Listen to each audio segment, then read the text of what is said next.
Llegamos a este tercer sábado del mes de mayo, un mes dedicado de manera muy especial a María. El mes de mayo es el mes de la Virgen. Y hay en el Evangelio del día de hoy unas palabras de Jesús que nos dice: si el mundo os odia, sabed que a mí me han odiado antes que a vosotros, porque vosotros no sois del mundo. Y es verdad, vivimos en un mundo que es creación, pero no somos del mundo. No podemos ser mundanos. Ser del mundo significa vivir con los criterios de esta tierra, donde se impone como una necesidad el hecho de ser alguien, la notoriedad, el hecho de triunfar a costa de los demás, la soberbia que nos lleva a desprestigiar a los demás. Pero Jesús nos dice que no somos del mundo. Y es significativo que en la carta de Onneto, un escrito del siglo I, pues se diga de los cristianos que los cristianos viven en el mundo, pero viven de una manera tan diferente que se sabe que no son del mundo, porque su patria está en el cielo. Con los pies en la tierra, ciertamente. Con los pies en este mundo donde necesitamos comer, crecer, desarrollarnos, pero con la cabeza y con la mirada puesta en la verdadera patria hacia la que nos encaminamos, que es la patria del cielo.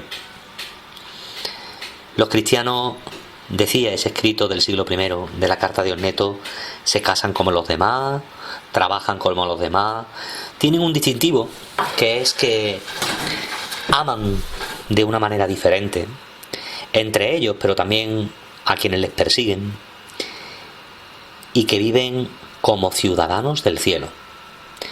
Y yo creo que hoy, tercer sábado del mes de mayo, debemos de poner el corazón en esa patria que es la patria del cielo. Hoy Jesús nos dice: si el mundo os odia, sabed que a mí me han odiado antes.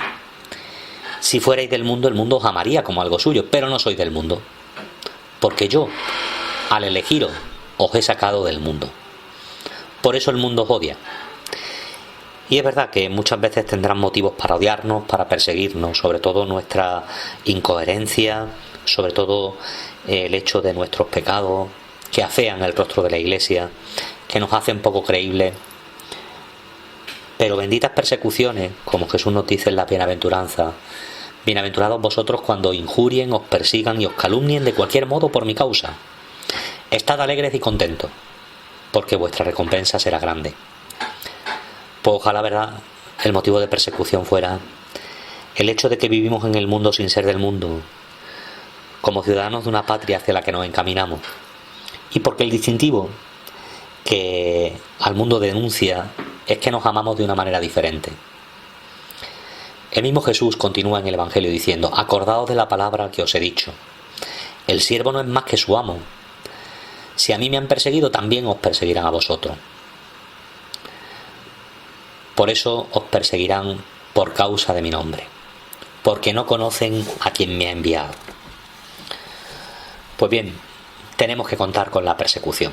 Una persecución que a veces pues se trasluce en la manera en que nos tratan. Una persecución que a veces se reduce al ridículo, al desprecio que muchas veces nos hacen. No hace mucho tiempo, alguna persona querida por mí publicaba en las redes sociales un comentario un tanto ofensivo, donde decía al principio de la pandemia: mientras que el mundo padece esta enfermedad que a todos nos asola, la Iglesia nos pide que recemos. Pues las pruebas nos dan la razón. Si hay algo por lo que se distinguen los cristianos en este tiempo de pandemia, es precisamente por salir a través de las Cáritas y a través de las ayudas sociales al frente de las necesidades que no solamente una enfermedad, sino también la crisis económica consecuente, pues ha hecho que padezcan muchos de nuestros ciudadanos. ¿Que nos van a odiar? Pues es verdad. ¿Que no nos van a comprender? Pues es verdad. Ahora, eso a ti y a mí no puede hacer que ralenticemos nuestro caminar. El paso de nuestro caminar debe de ser firme, erguido, sabiendo que contamos con la persecución, porque no somos del mundo y porque el mundo no nos va a comprender. Pero eso no significa que nosotros dejemos de amar a quien nos persigue, todo lo contrario. hay que seguir dando el do de pecho. Y ahí es donde nuestra fe, como el oro en el crisol, se purifica, en los momentos de persecución. Cuando devolvemos bien por mal, cuando rezamos incluso por quienes nos maldicen, porque no somos ciudadanos de este mundo. Hoy, sábado, me gustaría traer a colación el milagro de Calanda.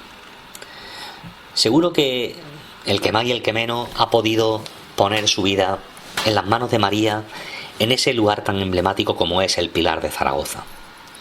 Cuenta la tradición que allí la Virgen se le apareció al apóstol que vivía apesadumbrado, esa misión que llevaba en tierra de la península y donde Santiago parecía que no obtenía fruto de su predicación. Y allí la Virgen lo confortó.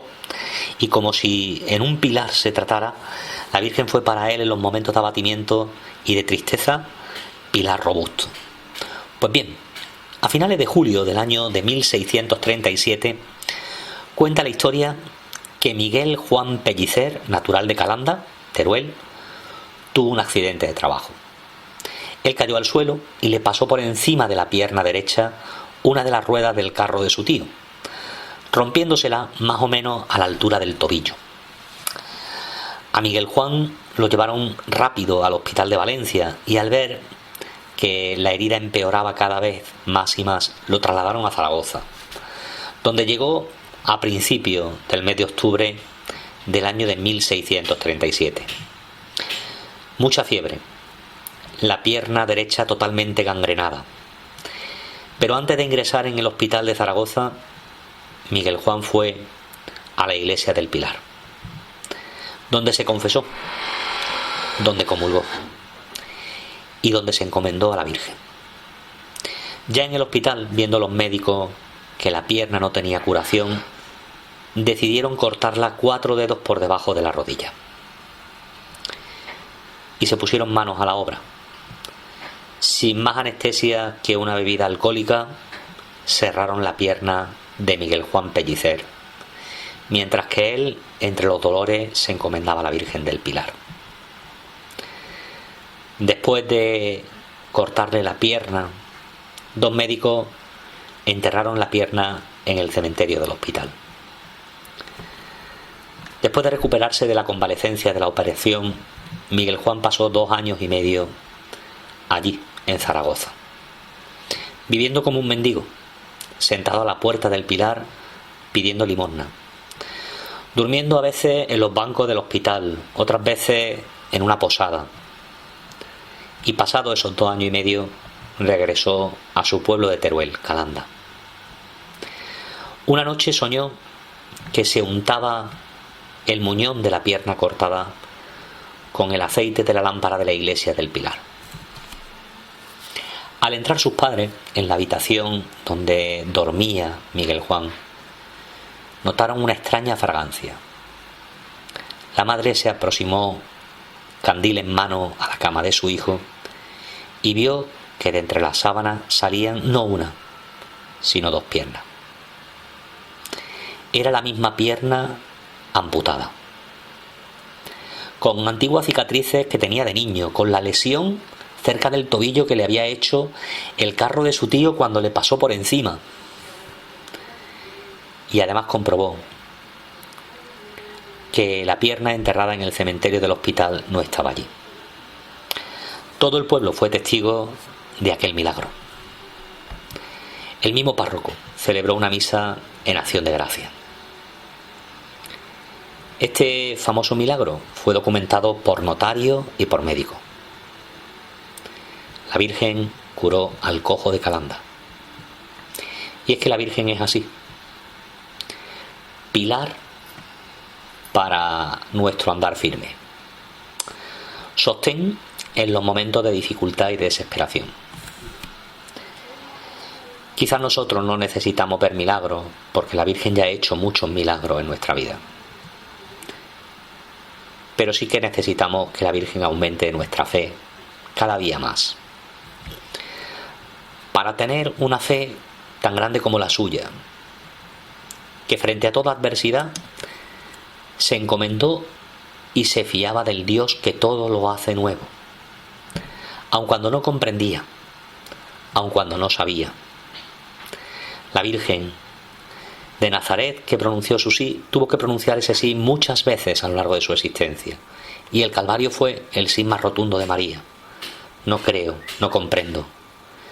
Cuando sobrevienen las persecuciones, cuando el mundo nos odie, cuando nos vengan las dificultades, bien físicas, bien espirituales, ahí es donde hoy le pedimos a la Virgen María, sé tú, pilar, sostén, para mi vida, que como la del apóstol Santiago muchas veces se descorazona, se desanima. Haz el milagro, María, de que mi fe sea robusta, sea fuerte, como la de aquel cojo de Calanda, a quien le restableciste el pie para que pudiera caminar.